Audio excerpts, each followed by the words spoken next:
табыстайтын болады. Ал, қалмалай.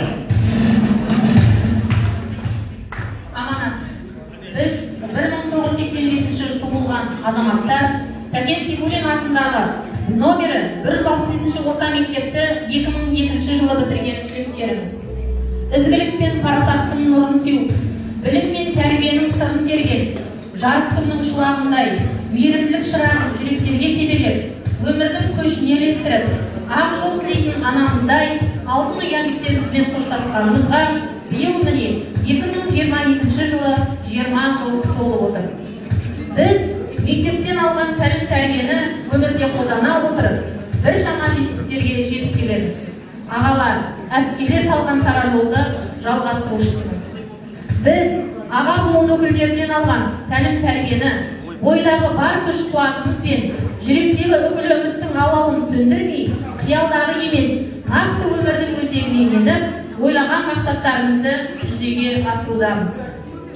Әнге ән, жырға жыр жалғап келеміз біздер. Айтамын сізге аманат, ізбасар 1986-лар. Шығатын күміс үнімен әндерім саған аманат, аулада тұрған талдармен гүлдерім саған аманат.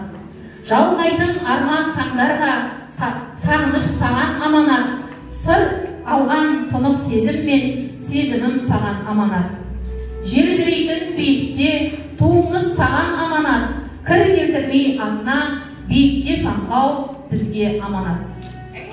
Бүгінгі келген қонақтарға айтамыз, сізге сау саламат. Осы аманатымызды біздің ізбасарларымызға табыс етеміз. Аманат тапсырушы 1985 жылы туылған, 2002 жылы мектеп бітіруші түлектері 17 маусым 2022 жыл.